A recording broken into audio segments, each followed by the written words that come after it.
Now to the race for the White House, where the nominees are busy laying out their economic policies. Vice President Kamala Harris heads to Pittsburgh today to make her case, while former President Donald Trump outlined his plans in Georgia yesterday.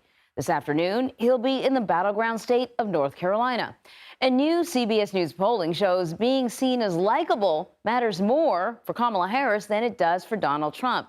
Harris outpaces Trump on being personally liked, but there are about half of the voters, rather, who dislike the way she handles herself personally. Just 5% who dislike Harris are voting for her. But among the voters who don't like Trump personally, 21% say they're still planning to vote for him. CBS News political director Fin Gómez is in Washington following the Harris campaign for us. We're going to get to some of those polling numbers, Fin. But first, the vice president is expected to ramp up her economic message today in a speech in Pittsburgh. I presume we're going to hear more details about what her plan is for the country.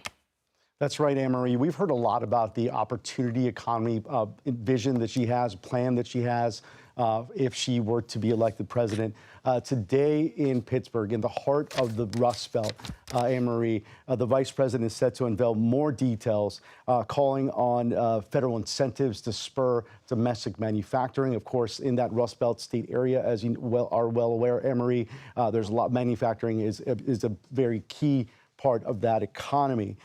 She's also plans to contrast what we heard from former President Trump, his plan to impose trillions of dollars in new tariffs, with a proposal to contrast that with more targeted tax incentives, and she's also focusing on universal child care and other key issues that are central to her economic plan. But this is also in Pennsylvania, Anne-Marie, as we know, those 9 electoral votes crucial to her path to 270, a crucial part of that electoral map. Let's talk about those favorability ratings. So, half the people like the vice president, half people don't. The issue is that the people that don't are less likely to vote for her, unlike Donald Trump. Even if they don't like him, they'll still vote for him. How concerning is that for the Harris campaign? Anne-Marie, I was talking to some top Democrats about this just yesterday, and what they told me, I think a part of it is, and you're seeing that contrast between with the Trump support and the Harris support. In that same poll, voters, 2/3 of voters who do not like Trump personally, out of those voters, 21% are voting for him. That's a contrast, a steep one, as you mentioned, with Vice President Harris. Harris has to really introduce herself more, is what I've been told by some top Democrats, that she has to really present herself more. And I think with Donald Trump, many voters know him as a known quantity. And while Harris, of course, was the vice president over the last 4 years, she, of course, is now at the top of the ticket. And that really has just been a couple months since that has occurred. So there's a lot of a demand, I believe you would classify it for, to sort of present more of herself. And I think with her visit today in Pittsburgh, that's part of that plan, to make sure that voters are more aware of what she's essentially, what her proposals and who she is. Yeah, and getting to know her a little bit. Fin, thank you very much. Absolutely. Let's turn now to Savannah, Georgia, where CBS News campaign reporter Olivia Rinaldi is on the campaign trail with former President Donald Trump. All right, so we're going to stay with economics. Yesterday, Trump gave a speech in Savannah where he shared his idea of what he calls a manufacturing renaissance. He said would bring millions of jobs back to the United States. I want to play some of that sound.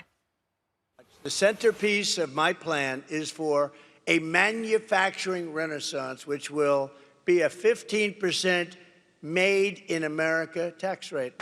We're cutting the business tax from 21% to 15%, which makes us the most competitive tax anywhere on the planet, but only for those who make their product in the USA. See, that's an incentive.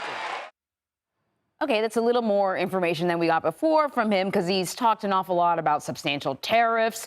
A lot of economists have warned that, tariffs just get passed down to the consumer, which makes things just more expensive for us. He disagrees. Can you walk us through what we do know about Trump's economic policies? Well, good morning. It was a bit of a sprawling plan from the former president yesterday, unveiling it here in Georgia. And you heard him there talk about what this deal entails, a 15% corporate tax rate. He also talked about these special zones, which would be federal land that the Trump administration would clear out, essentially, that would feature low taxes, lower regulation, and it would be rather for them to entice American companies that are perhaps producing products abroad to bring them back to the U.S. to produce them here. Trump wants to create a manufacturing renaissance. But as you mentioned, sprawling speech, light on the details on specifically how he would go about doing this. He also talked about appointing a manufacturing ambassador to be the point person, essentially, for dealing with bringing back all of these companies to the U.S. that Trump would like to do. So a lot of that economic message here today that we heard in Savannah, but Trump also talking about making this pitch specifically to voters in Georgia, saying that here in Savannah, he would work with the governor, Brian Kemp, to deepen the port here. And the reason why that's interesting is because this is one of the largest shipping ports in the country for those single containers that we see brought over on very large ships. Trump saying he would deepen that port, bring more jobs here. That was his focus in his pitch yesterday to voters here in Savannah as he's trying to win Georgia, this crucial battleground state that he lost narrowly in 2020. All right, Olivia, thank you very much.